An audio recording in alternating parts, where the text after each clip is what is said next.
Homebakers, to another episode of my YouTube channel, Basic Homebaking by Myrna. I hope by now you have liked and subscribed, so I'll be more inspired to give you a new yummy recipe every time. Today, I'm going to teach you how to make another festive recipe for the holidays, the corn muffins a la Kenny Rogers. This recipe is so delicious, soft in the inside but crusty on the outside. And these muffins goes well with your roasted chicken. I'm not using cornmeal in this recipe. Instead, I'm using whole kernel. Whole kernel because this is readily available in the market. And also because I found it more delicious using this than when I use cornmeal. The ingredients are 2 cups of all-purpose flour, 1/2 teaspoon of salt, 1 tablespoon of baking powder, 3/4 cup of milk, 1/2 cup of light brown sugar or the was sugar. You can increase this to 2/3 cup. 1/4 cup of honey, 2 whole eggs, 2/3 cup of softened butter, 2 cans of whole kernel, 1/2 cup of grated cheese, and drops of yellow food color. Okay, let's start mixing. 2 whole eggs,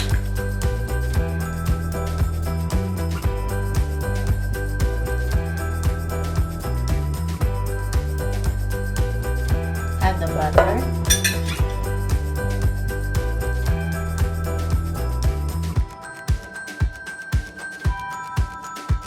and the sugar.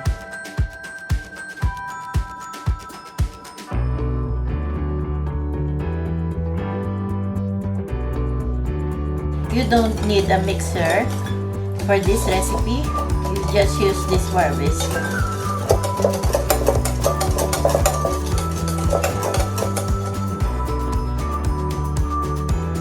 Set aside.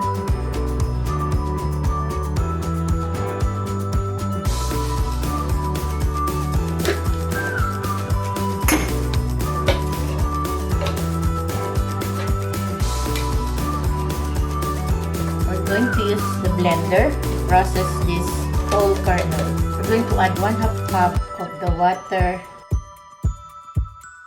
from the can.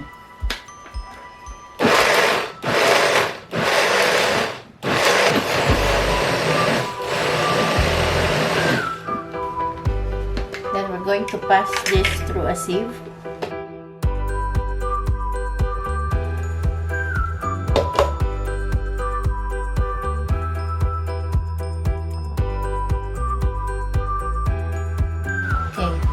This.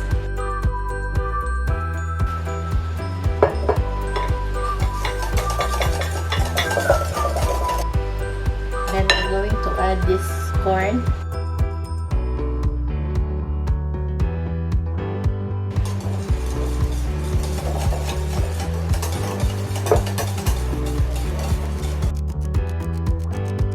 Then we're going to sift the dry ingredients.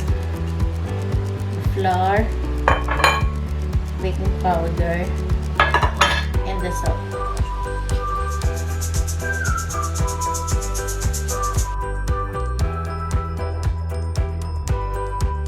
You can add the milk,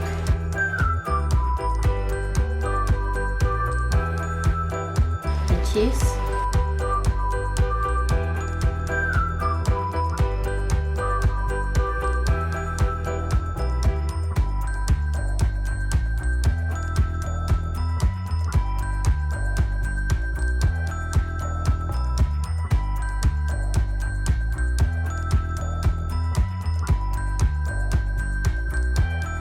when there's no more trace of flour, add 1/2 cup of whole kernel.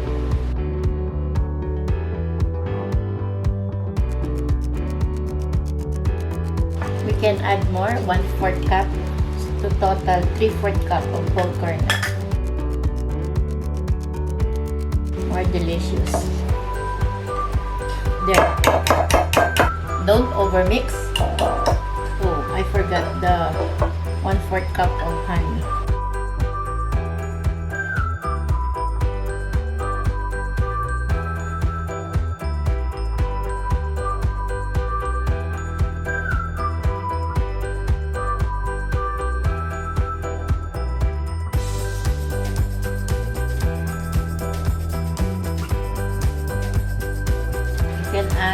drops of yellow food color, just a little color.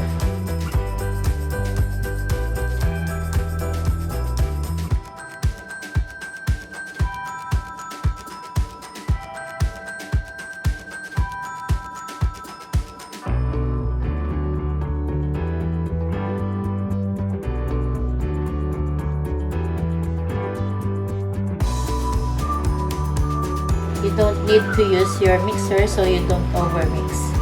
So your muffin is soft and moist.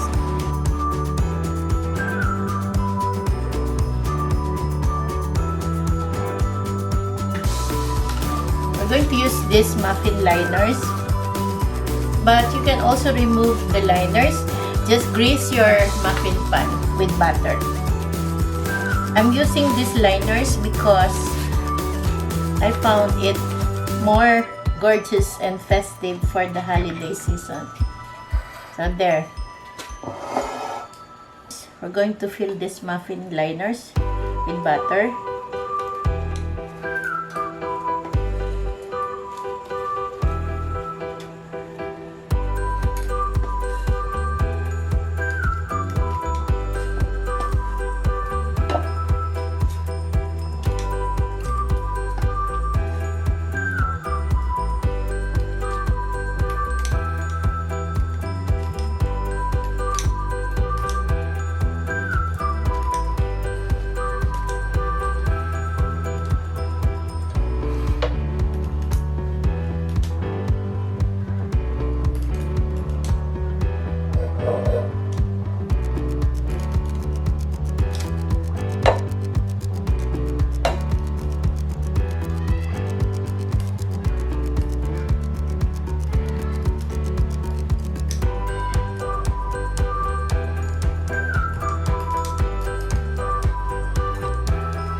Then we're going to add whole kernels on top.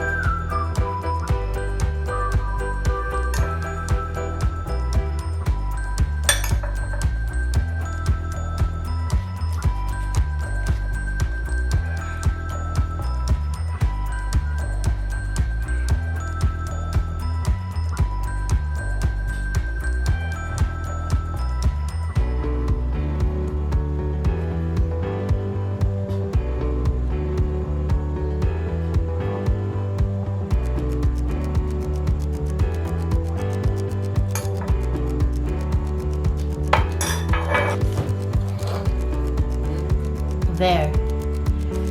Now we will bake this at 400 degrees Fahrenheit for the first 10 minutes and then 350 degrees Fahrenheit for the next 10 minutes or until it is golden brown.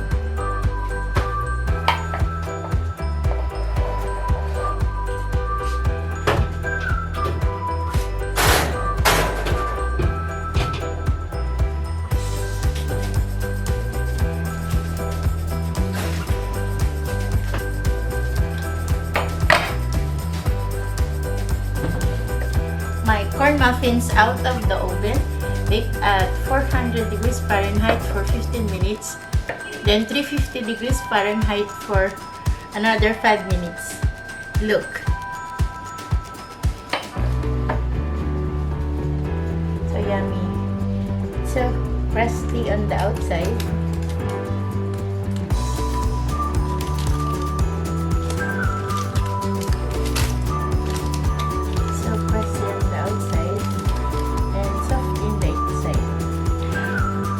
Going to let this cool first, then we try.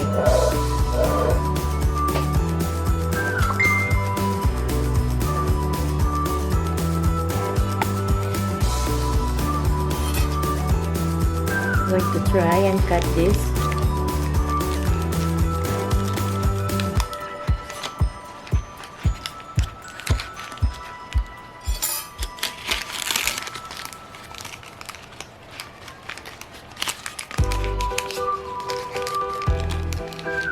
See, moist inside, very moist, very nice.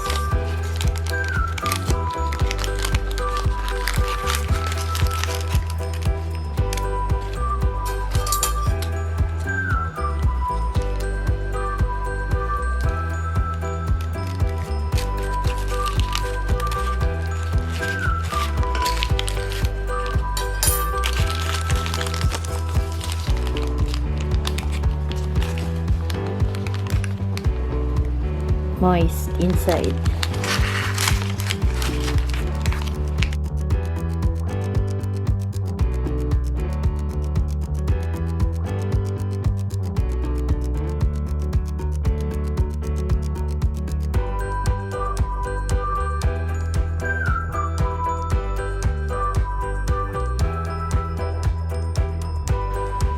Now look at my corn muffins.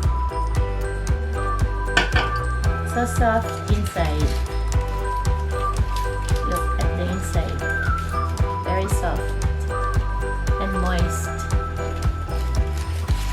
And crusty on the outside. Just like your favorite. There you have it.